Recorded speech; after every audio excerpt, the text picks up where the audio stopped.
Deep Dive. Introduction. Following the release of the first YouTube video, Elizabeth's family and their supporters of the petition on change.org have received some pushback and questions regarding the specifics of the events that happened the morning of Elizabeth's fatal stabbing.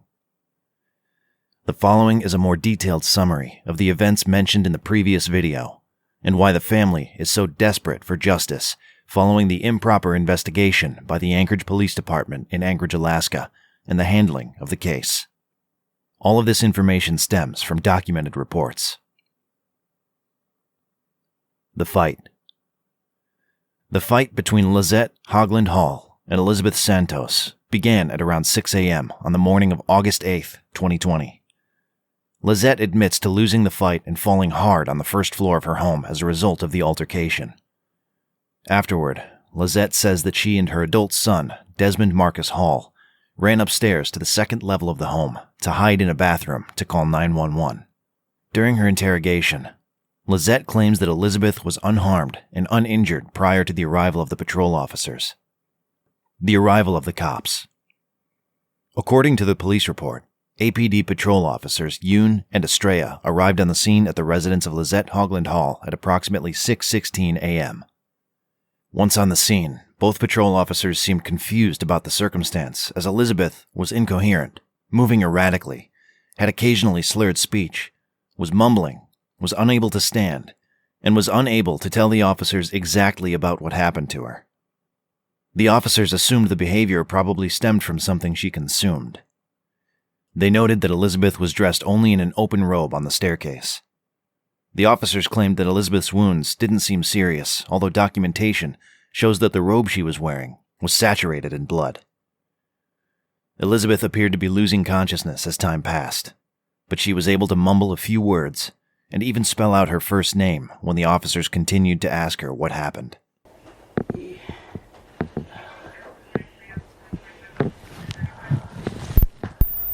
Elizabeth. The officers made note of injuries, such as bruising and scratches on Lizette's face that stemmed from her recent fight with Elizabeth. The officers mentioned how the surroundings were messy, with knocked-over plants. Officer Estrella mentions how at one point she saw Lazette wipe up some of Elizabeth's blood that was on the floor. Also, Lazette whispered to the officer that it was Elizabeth who supposedly caused much of the mess around her house. At 6:42 a.m., Elizabeth was handcuffed. Relax.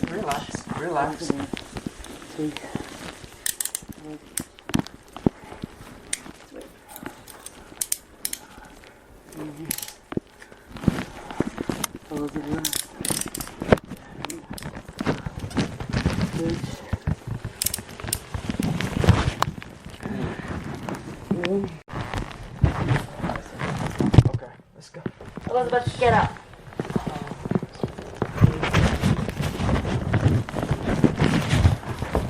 Okay, we're just gonna walk down the stairs. Walk it over here. Ma'am, stop. Come on, we're trying to help you. Yeah, come over here.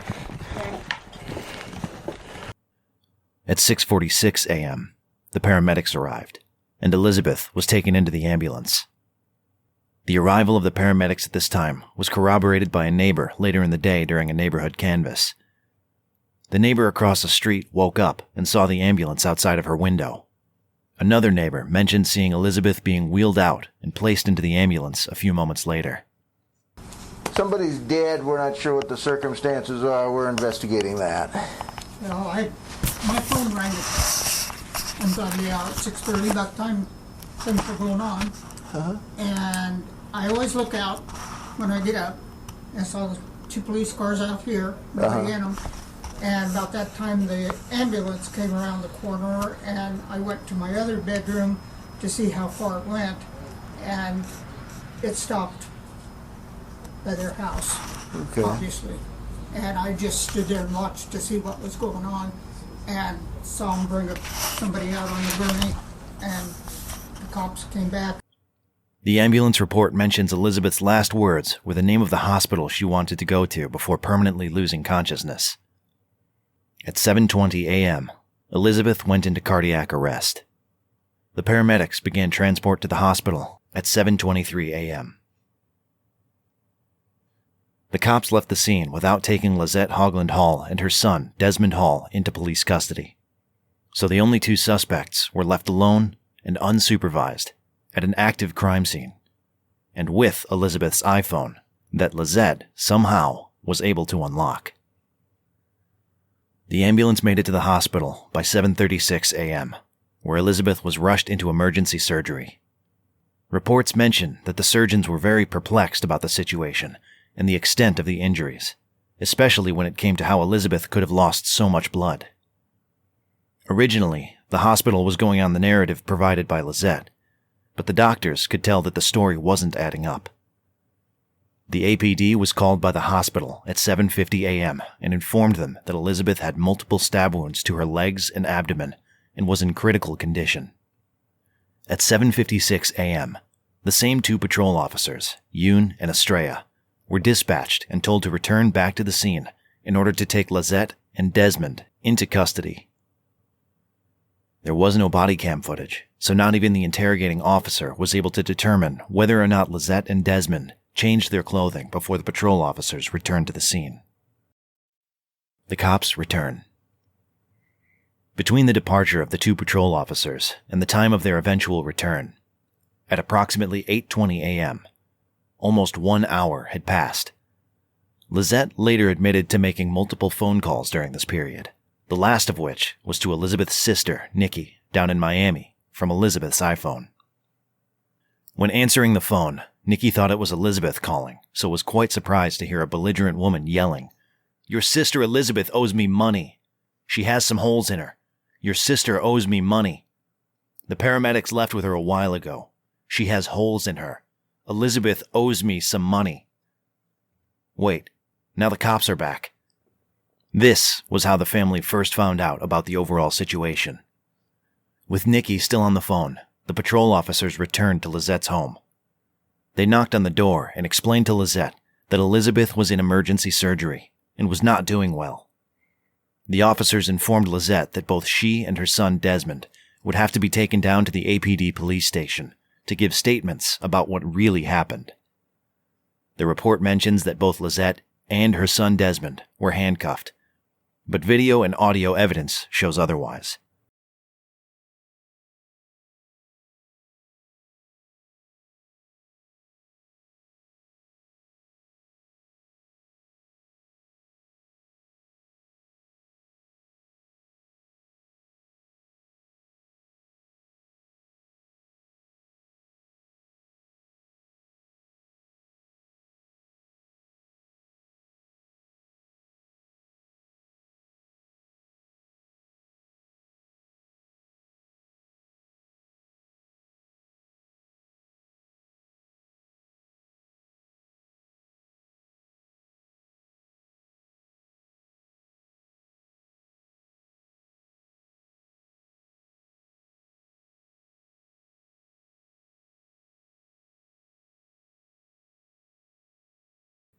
Lazette and Desmond were driven to the police station in separate cars and interviewed in separate rooms upon arrival. The police station. Beginning at 10:30 a.m., Lazette was interviewed by Officer Jason DeVille. During her statement, Lazette made claims that Elizabeth had been acting odd the past few days while staying with her. She told the interviewing officer the outlandish story about the fight, running to hide and call 911 with her son, and then seeing Elizabeth's injuries for the first time when the patrol officers arrived on the scene. Lazette later described the fight with Elizabeth in more detail to Officer DeVille. And I just started saying, "Desmond, call 911, and I ran upstairs. Where was Desmond at? Is he upstairs or downstairs? He was downstairs, but I don't know if he was in the bathroom or in his bedroom. So downstairs? Yes, Okay. he was downstairs. And so I ran upstairs. So wait a minute, so I just want to go back. I'm kind of like a detail-oriented guy. So as you're on your back and she's trying to claw you, bite you, how are you defending yourself? I'm just kind of like blocking. So you have your hands in front of your face Yeah, right now. I'm like hands blocking, up, just blocking. like, yeah, Okay. just blocking. And then does she eventually stop? No, I mean, I guess not. Only because I like got away from her How and did you ran get away from her? upstairs. Like, I just kind of like scooted my way and ran upstairs and I told my son, call 911, and then, he brought his phone. I didn't even call from my own phone. My son, I Okay, thought so- maybe my son called, but instead he brought his phone upstairs, and he and I hid, and Where'd you hide at? in my bedroom we locked the door, and so my bathroom has 2 doors. It goes like this, 2 doors, and she's like banging on the doors. So you're in the bathroom No, it's connected. The bathroom is connected to my bedroom so you're hiding in your bedroom. with the doors locked. Okay. Me and my son are both in the bedroom with the doors locked. Okay. And we hear her in the kitchen. We hear her out there saying stuff, moaning. What does she say? Moaning. It sounds like it's not really like you can hear it. It's more like a so it's like that's my best impression. Okay. I don't How long know were you what- guys in there? until the police came, until we heard the doorbell. And who answered the door? I did. I ran downstairs. So you did? Yeah. Where was Desmond? where was Tara. Elizabeth? Oh, yeah. Her middle name is Tara. Sorry. That's what we Alright. call her, Tara. Yeah. So where was Elizabeth? She was upstairs. So you did you actually have to pass her in order to go? No, I didn't. Did you see her? I didn't. She was somewhere. So there's the living room and there's the kitchen and there's like. I just knew that I got to get the police in there, and so I think I just went. Like, I don't really recall seeing her. Okay. I know she was upstairs though. I know she was because I could hear her the whole time. It was just like the whole like trying to get in, trying to get back in each of the doors, trying to get in, and we were like, I was like, don't. Is she banging on the doors, trying to open the door? It felt like she was about to bust open the doors, right? Okay, so it was like loud bangs trying to get in? Yeah, like boom, boom. Lazette claims that Elizabeth had been banging and screaming at her locked bedroom door at the time of the 911 call, but none of these described noises could be heard in the background during the 911 call. Lazette further describes how Elizabeth had no injuries prior to the arrival of the patrol officers. Actually, let's back up. So when Elizabeth comes back inside the house, you go downstairs, you see her. Yeah, Is she injured at all? No, No, she has no injuries? no. Okay, so during this whole fight, you're basically trying to just block. You're able to slip upstairs. You and Desmond go upstairs. You hide in your room. I didn't- Did you see her again? I did not see her until the cops got there with all that stuff, that blood and stuff. Okay, so you don't know how she got all that? That did not happen until after I called 911, because when I was in the hallway and she was standing there, and then I said, you gotta go to the hospital, and she was like, okay. There was nothing. Lazette then describes to Officer DeVille the main knife that Elizabeth supposedly used to stab herself repeatedly and where it may be located. Happened, I'm like, and she's like, I'm really sorry. In fact, when they came to the door and knocked on the door, I'm like, Nikki, the police are here.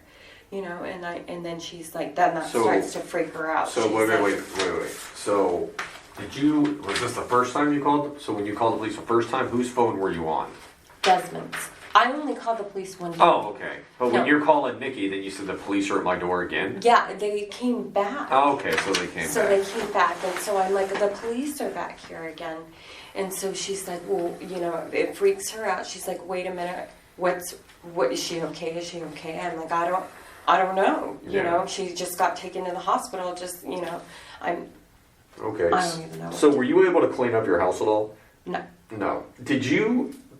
Only the only thing I had cleaned up while and it was in front of the police officer too, was the blood, the little blood that she had left in 2 spots, because I was like, oh my God, that's gonna stink. Upstairs, downstairs? Upstairs. Okay. It was just 2 spots. Okay, did you see anything? You said when you came out you saw blood and stuff. Did you see anything in your house that might have caused that?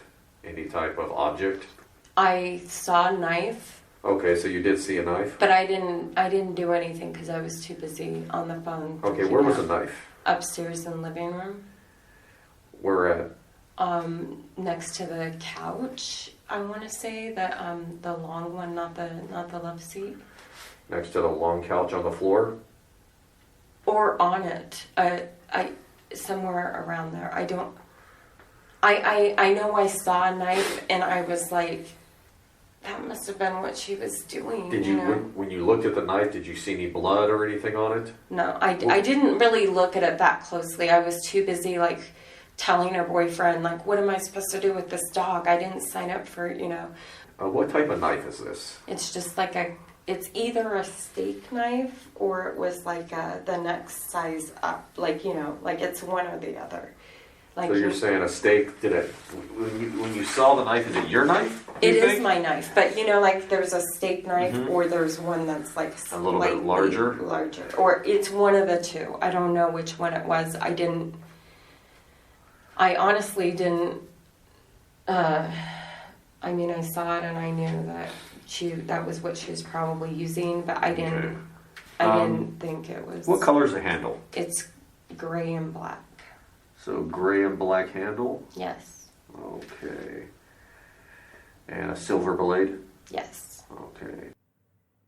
At 10:33 a.m., over in the next interrogation room, Desmond Hall was being interviewed by Detective Bell. Detective Bell explains to Desmond that Elizabeth's injuries are very serious and that the situation has escalated. Bell explains to him that he and his mother Lazette are the only witnesses that could explain what happened to Elizabeth. So she's got some injuries. She's at the hospital, and so things kind of changed from when the police first got there to now, and she has some pretty serious injuries. So, yeah, so that's why we got called. That's why it's making a little bit bigger deal than what it originally saw. There may very well be an explanation for it, but that's what we have to try to figure out, because we can't talk to her right now. She's in surgery. Okay. All right? And so that's why you guys are here. You guys are the only ones that could provide any of the information, because she can't talk right now. All right? She may, when we can't talk to her, she may clear it all up, but until then, you guys are all we have. All right? Rather than explaining what happened, Desmond asks for an attorney, and to date, has never made an official statement on what happened. At 12:48 p.m., Officer DeVille returned to Lizette's interrogation room and informs her of Elizabeth's death at the hospital. Keep in mind that previously Lazette said that Elizabeth was uninjured prior to the arrival of the patrol officers. But Lizette's story changes once she learns about the death. Desmond and I were hiding in the room. I said I saw blood, but we were hiding. I couldn't have my son and I out there. So is this after the police came or right before?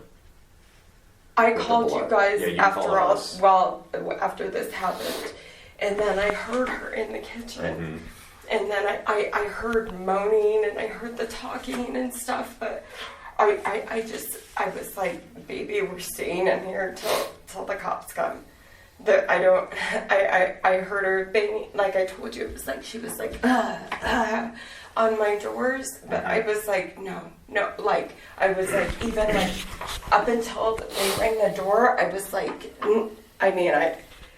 I had the door locked, but I didn't want her to like push in through the door. They're not that sturdy of doors, so I just...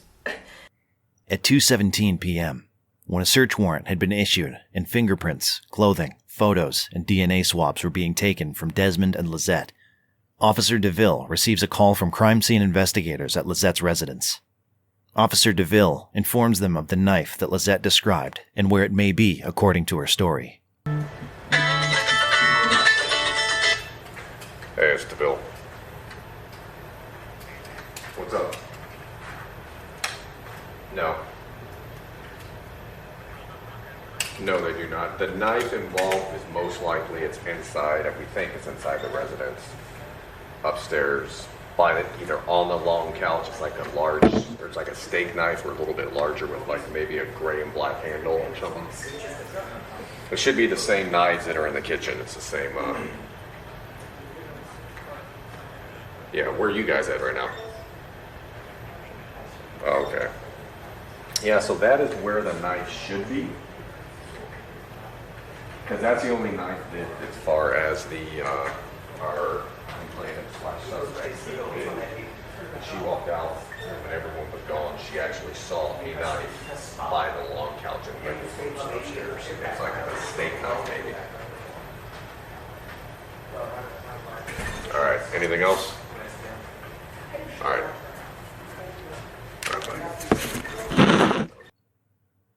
Later that afternoon, both Lazette and Desmond were freed from police custody, despite Lizette's felonious criminal history, which contains violent assaults.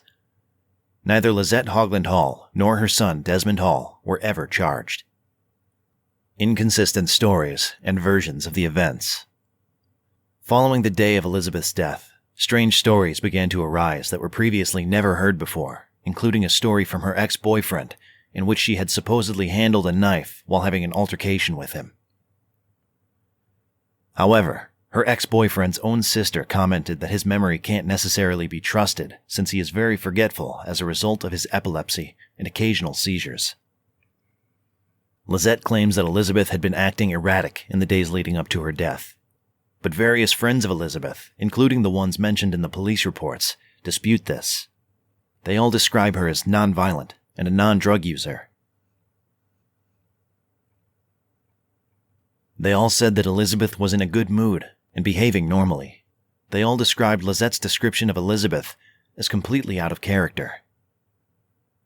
One friend in particular last saw Elizabeth 6 days earlier, but mentioned that Elizabeth called her the day before her death. She said they were planning a girls' trip, and that Elizabeth said that she was fine and in a good place, despite the recent breakup. The same friend said that Elizabeth commented that she felt safe because her ex-boyfriend didn't know where she was. I just, I'm dumbfounded. I don't understand how something like this could happen. Yeah, I don't know. I mean, we see bizarre things, and I'm sure you've heard lots of stories, and so, there's lots of, and sometimes we don't get all the questions answered just because we didn't witness it, and we don't know what. I don't want to, like I said, I don't want to make it sound like, I will say this, honestly, what she told me was that she was scared of her boyfriend, but she was scared that, he was going to, shoot her or something if she went and got her stuff, but that she didn't think he knew where she was, and I don't think he did. And so from what I've heard from other people, he, they loved each other, and paranoid. Yeah, so that's what I'm starting to think, is that maybe she was just starting to get freaked out or something. The day after Elizabeth's death, Lazette began to tell people that Elizabeth had slit her own throat and that she watched Elizabeth stab herself repeatedly. Another friend mentions the last time he spoke to and heard from Elizabeth. I can't remember whether she was texting with you or calling with you or both. So both. How long before the 8th on Saturday? So she called me that morning. It was the last time, and I've been kicking myself in the ass, sir, because she called me at 2:30 in the morning that everything happened, and I didn't answer the phone because I figured at the time I was watching a fucking movie, man. Excuse my language. Yeah. I was watching the movie. I figured I could just talk to her later, so I didn't fucking pick up the phone. Yeah, I'm sorry. I don't, like I said, I'm sorry about that. I know that she was also reaching out to another gentleman that works at the Cody. Yeah. And so she was trying to call. She tried to call Cody a bunch of times and tried to call you. And so I guess I'm just trying to figure out if you can help me understand and her family understand when was the last time you spoke with her or saw her prior to that? So I saw her. The last I saw her was on the 24th. Okay. That was the last day I worked. and then I seen her because I ended up catching COVID. So she had called me a few more times. That just called and texting with me, checking on me because I had COVID. That week, though, I talked to her a couple of days prior to her death, and she was telling me she had just broke up with her boyfriend. She was kind of worried about that guy. Detective Bell also asks him about the type of behavior that Lazette, aka Kiki, described seeing. She was very nervous but happy that she had broke up with Dusty. She was kind of worried that he might pop up at Kiki's place or whatever like that, but nothing that indicated that she was going to go ahead and supposedly stab herself, and I do say supposedly stab herself in the abdomen and the neck. So don't believe everything you're hearing on your... It sounds like you guys have some kind of text thing going on or something, and I can tell you that everything you're hearing in your text is not correct. Thank you, sir. Okay, I can't talk to you because you're not next to kin specific. No, I understand. But I do want. I mean, that all that information is, some of it's correct, but not all of it's correct. And you know, I wasn't there. And nobody was there to actually witness exactly what was happening, and so we don't really know what happened. But and that's why I'm investigating and trying just to figure out what her state of mind might have been, and you know, because what is explaining is it's very very far out, random acting behavior. So. Have you ever known Miss Santos to use any type of drug besides prescription or marijuana, anything like that? Hallucinogenic mushrooms or anything? No, sir. Okay. No, sir. I haven't known her to do that. No. And did she seem? I kept hearing something about she was off her. All I kept hearing about. Yeah. I don't know if she was taking any other prescription meds, and I don't even know the help with depression or anything like that. Yeah. That doesn't even sound right to me, so. Okay. All right. Well, I appreciate it, and I'm sorry to bother you, Jim, and I know that's this upsetting. No, you're fine, boss. All right. I've been wondering what's been going on about this anyway because nobody's talking about it. So. Yeah, you know, and it took us this point. I had to get into her we had to break into her cell phone and usually cell phones are everybody's, you know, you and I's life, so we can figure out exactly what's happening in people's lives. And unfortunately, all I can really figure out in her phone is that evening. She just seemed to be all during the night trying to call. There's 3 or 4 people. Yeah. So anyhow, I appreciate it, and I appreciate your time, and thank you for talking to me. All right, sir? Detective Bell called another friend that Elizabeth tried to contact a couple of hours before the stabbing. He says he slept with his phone on silent and woke up to 9 missed calls from her. Detective Bell also asked for his perspective. That's just what they said. They said that she was like stabbed in the abdomen and then in the neck, and they said they thought it was suicide, but I mean, that was... Well, don't believe everything you hear in that. I can tell you that information, some of it's not true. Well, yeah, and that's what I thought. I was like, that seems kind of weird. Yeah. Weird way to do that. And yet another close associate of Elizabeth was contacted as well to gain some additional perspective on the situation. Any suspicion that you would have of her using any type of drugs besides prescription drugs? Just marijuana. Okay, which is legal, so nothing else? Yeah. Nope, nothing that I'm aware of. I'm assuming you've heard at least something. You've heard that she's deceased, right? Yeah, yes I had. What have you heard? My ex called me. She had heard something from one of her friends that she had stabbed herself. Okay, all right. Yeah, all I know is she had recently broke up with her boyfriend and moved out. Yeah. Okay. And she was she lived out with him in the valley for quite some time. Mm-hmm. Okay.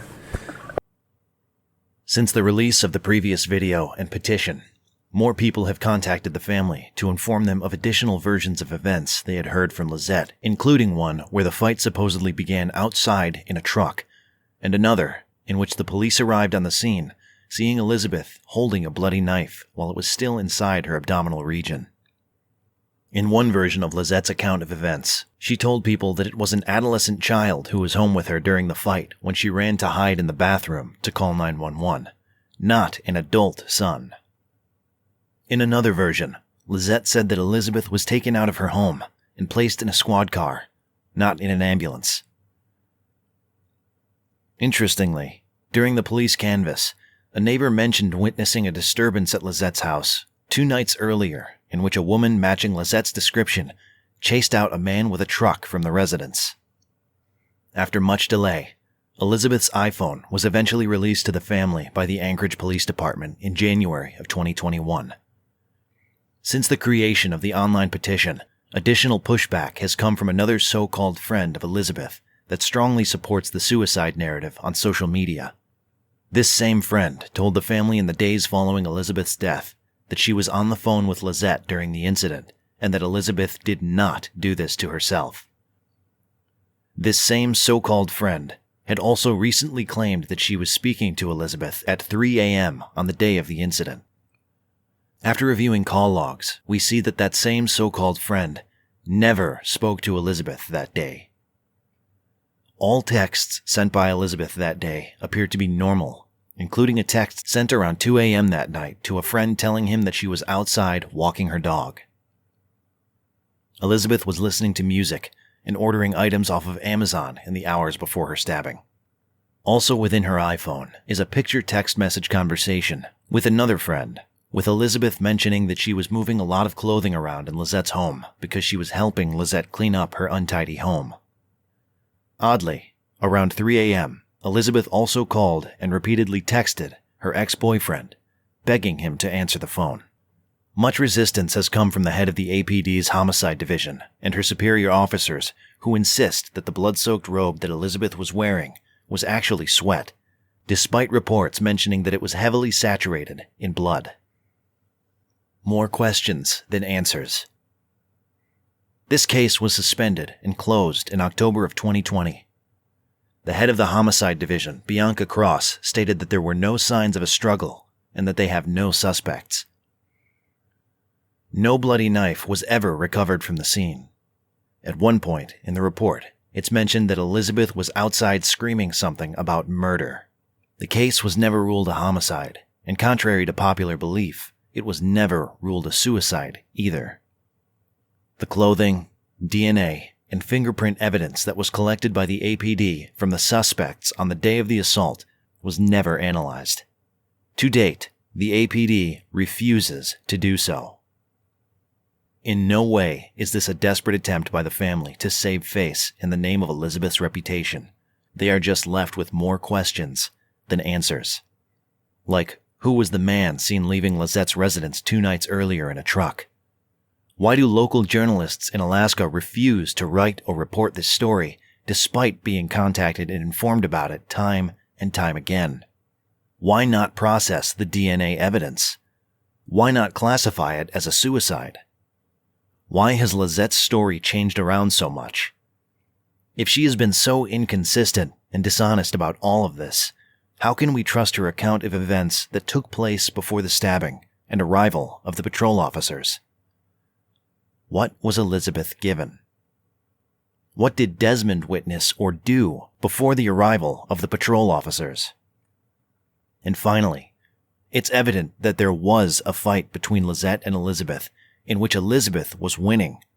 But who wins a fight, then decides to kill themselves shortly after, especially in that manner? APD case number 20-24631.